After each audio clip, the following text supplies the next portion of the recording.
Aduh.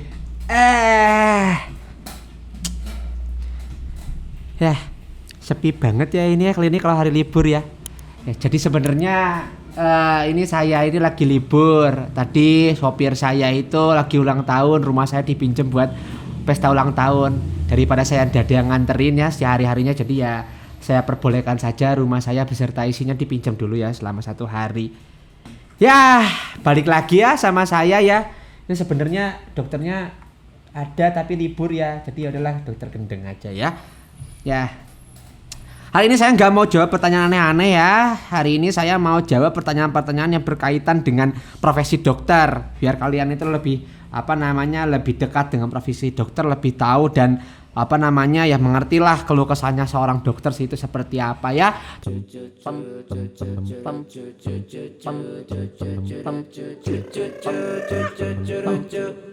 Ya, untuk lebih mengenal profesi dokter ya, saya sudah mengumpulkan beberapa pertanyaan yang terkait dengan kepo-kepoan masalah dokter. Ya, kita akan bahas satu-satu ya. Pertanyaan pertama.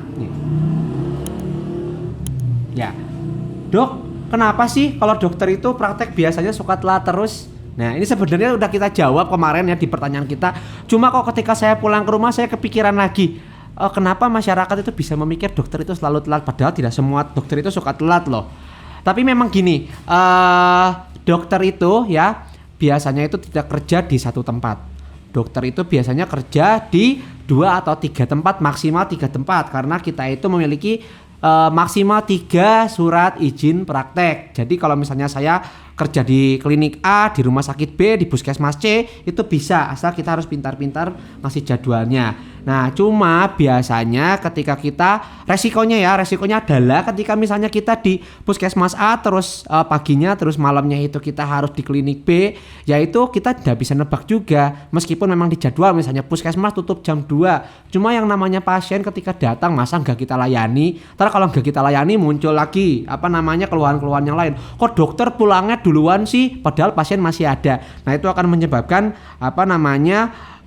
masalah yang lain. Makanya dokter telat itu sebenarnya bukan karena memang dokternya suka telat, tapi ya memang karena kepentingannya tadi. Terus bisa juga jarak antara tempat praktek A dan tempat praktek B itu yang berbeda jauh. Itu juga bisa. Jadi ya kalian sebisa mungkin tolong maklumi kami. Kami itu bukan mesin, kami itu bukan dewa ya. Kami juga manusia memiliki kesalahan-kesalahan juga dan pertimbangan-pertimbangan yang memang tidak bisa kami kontrol seluruhnya gitu.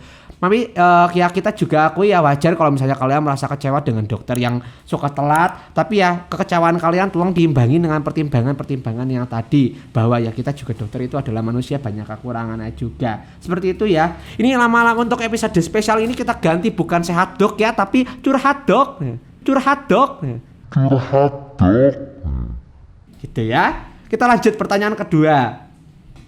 Dok, kenapa sih rata-rata dokter itu anti sama obat herbal? Nah, emang iya ya dokter anti obat herbal? Nah, mungkin sebenarnya kita harus pikir lagi. Memang ada beberapa dokter termasuk saya ya, itu biasanya tidak merekomendasikan untuk menggunakan obat herbal yang belum jelas. Intinya itu obat herbal yang belum jelas. Karena masih banyak obat herbal yang dia menggunakan kata herbal, tapi ternyata yang masih dicampur juga dengan obat-obat biasa. Banyak orang menggunakan kata jamu, tapi ternyata masih pakai obat anti nyeri juga di dalamnya, dan bahkan masih ada yang tidak terdaftar. Nah, itu kita harus pintar-pintar juga dalam memilihnya. Kalian ya sebenarnya ya. Makanya kalau saya itu sebenarnya tidak melarang orang menggunakan obat herbal, asalkan yang pertama obatnya itu jelas bentuknya. Obat herbal yang diminum seperti dalam bentuk teh, yang kita lihat daunnya ini daun apa, daun kumis kucing atau kumis mas kumis ya, itu lah pokoknya itu seperti itu kan jelas tuh bentuknya kelihatan, direbus ya itu ndak apa-apa asalkan diminum ya sesuai dengan porsinya juga. Jangan tiap hari minum itu ntar yang ada lambung kalian sakit itu juga. Terus juga obat-obat herbal itu ya sebenarnya obat herbal yang terdaftar dan mengikuti undang-undang itu sebenarnya tidak boleh mengklaim. Tidak boleh bilang kalau obat herbal ini dapat menyembuhkan diabetes. Itu tidak boleh sebenarnya obat herbal seperti itu. Menyembuhkan diabetes, istilah medis diabetes itu tidak boleh digunakan dalam obat herbal. Apalagi claiming bahwa dia dapat menyembuhkan. Tidak bisa, karena obat herbal itu ada tahapan-tahapan untuk mencapai sebuah uji klinis supaya obat itu bisa dianggap menyembuhkan. Obat juga sama, tidak cuma herbal. cuma herbal doang. Obat-obat juga sama, ada tahapan-tahapannya. Ya. Kalau misalnya kita perhatikan salah satu obat ya, obat herbal misalnya ini obat-obat tolak anjing, tolak asuh, bukan.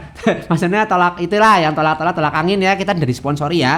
Nah, misalnya contoh kita ambil tolak angin. Tolak angin itu dulu logonya itu pohon, ya. Logonya pohon dan tulisannya jamu. Jelas dia terdaftar dan tulisannya jamu. Jamu itu artinya adalah obat-obat atau tumbuhan atau herbal yang dari dulu secara turun-temurun digunakan untuk menyembuhkan suatu penyakit tanpa diteliti. Ya, jadi khasiatnya itu berdasarkan turun-temurun testimonial seperti itu. Nah, sedangkan dalam ilmu kedokteran dikenal istilah namanya EBM atau Evidence Based Medicine, di mana seluruh obat termasuk herbal juga itu harus diuji terlebih dahulu sehingga kita berdasarkan evidence atau bukti. Nah, cara membuktikannya itu seperti apa? Yang pertama, dalam misalnya obatnya jamu. Nah, itu jamu bisa naik tingkatan yang namanya obat herbal terstandar. Itu ada lambangnya lagi berbeda. Ntar saya tunjukin di sini ya lambangnya seperti apa ya. Nah, obat herbal terstandar itu dia itu adalah jamu yang telah diuji secara laboratorium. Biasanya menggunakan hewan uji ya, ada tahapan-tahapannya menggunakan hewan uji.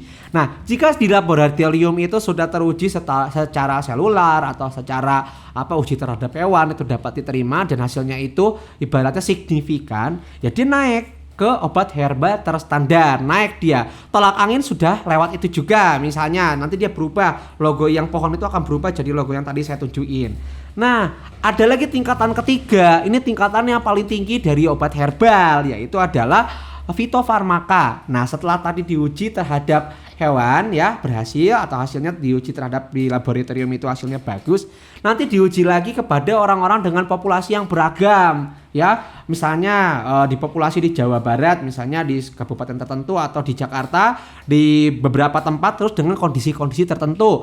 Orang yang dengan diabetes dikasih misalnya obatnya, orang dengan penyakit darah tinggi dikasih obatnya. Sehingga kita tahu apakah ada interaksi obat herbal ini atau si jamu ini yang tadi sudah namanya obat herbal terstandar ini ada interaksi nggak dengan penyakit-penyakit tersebut, bisa nambah parah atau ternyata bisa menemukan ternyata berkhasiat juga. Nah, itu juga bisa didapatkan dari uji namanya uji klinis. Jadi sudah dibagikan ke orang-orang dan tapi biasanya dia nanti diteliti lagi tuh, dikasih wawancara atau kita cek lagi tensinya kah atau penyakitnya sembuh atau enggak. Nah, itu tahapan ketika menjadi obat fitofarmaka herbal, fitofarmaka tingkatan lebih tinggi.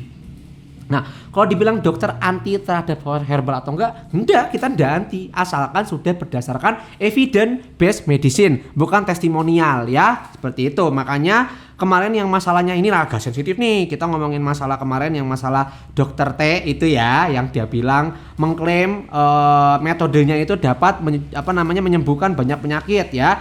Meskipun memang sudah ada pasiennya, cuma perlu literatur ilmiah dengan tahapan-tahapan tadi untuk membuktikan metode tersebut sudah melewati ujian tersebut dan terbukti secara evidence based medicine. Itu ya pentingnya.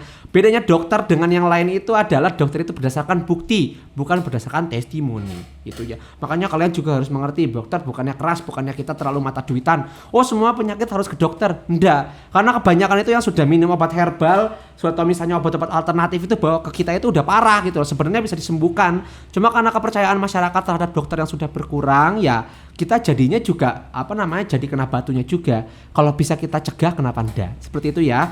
Saya harap kalian lebih mengerti nih masalah tentang obat herbal dan obat-obat tradisional juga termasuk. Oke? Gitu ya, paham ya? Lanjut ya, pertanyaan ketiga. Worth it gak sih dok kuliah kedokteran terus kerja jadi dokter terus dengan apa yang didapatkan setelah jadi dokter? Wah, ini pertanyaan sebenarnya menarik ini. Agak sensitif juga, tapi ini kita sharing ya, kita curhat nih tentang gimana kehidupan dokter. Dokter itu sekolah, tahapannya yang pertama adalah setelah melewati sekolah SMA ya, kita masuk ke kuliah S1 atau biasanya kuliahnya itu Fakultas Kedokteran, Ilmu Kedokteran atau Pendidikan Dokter. Nah, di situ kita sekolahnya itu paling sedikit itu minimal kalau tepat waktu itu 3,5 tahun.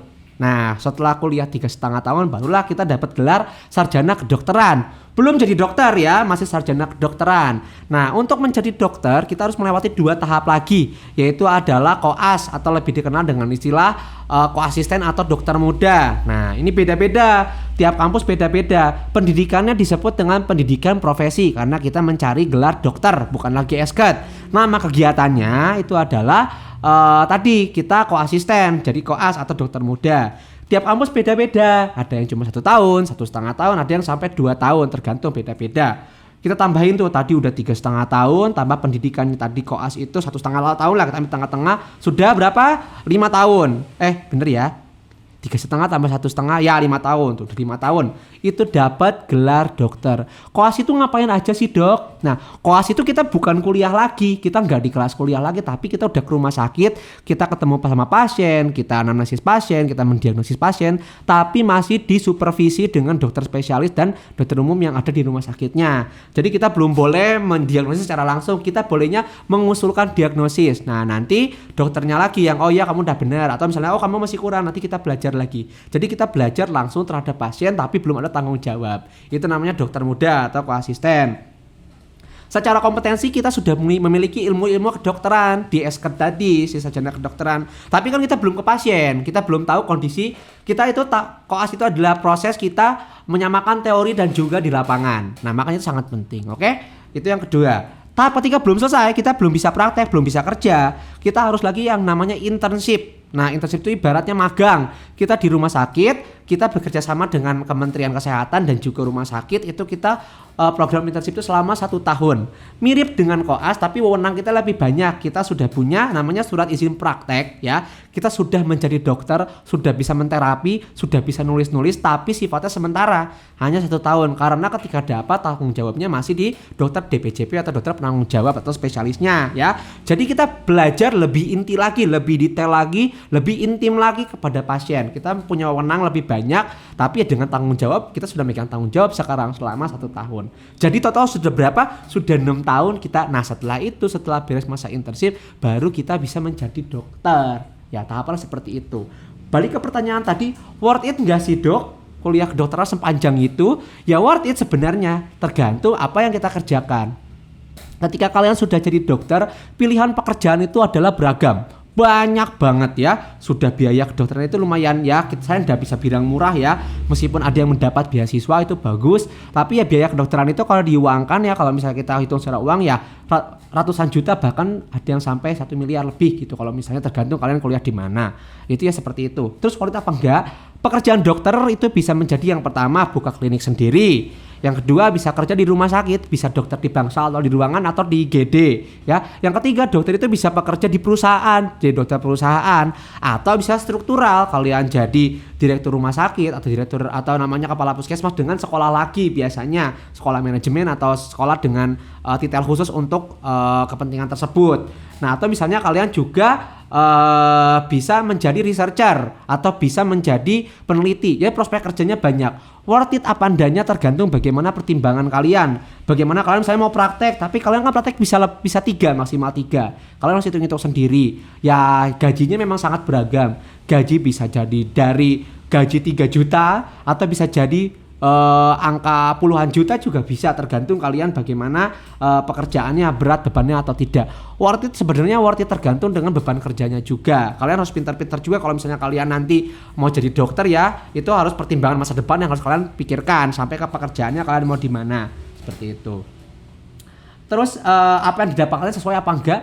Ya sejauh ini sih alhamdulillah sesuai ya. Cuma masih ada aja dokter-dokter di jauh di sana yang memang dia jiwanya itu memang jiwa sosialnya bagus ya. Ada yang memang bekerja di pedalaman yang sebenarnya duitnya tidak seberapa dapatnya, tapi yang mendapatkan kepuasan yang lain, tidak cuma dalam finansial, tapi mendapatkan kepuasan dengan ilmunya juga lebih banyak, mengenal orang lain, mungkin linknya juga dengan pemerintahan, terus lebih dekat dengan orang lain. Itu ada nilai-nilai yang tidak bisa diuangkan. Itu juga menjadi manfaat yang membuat pekerjaan dokter itu menjadi worth it untuk kita gitu loh, tergantung kita seperti apa ya. Dokter itu merupakan long life learning, kita selalu belajar. Dokter setua apapun itu pasti belajar, entah baca buku atau belajar dari pasien, karena memang ilmu kedokteran itu selalu berkembang ya, seperti itu.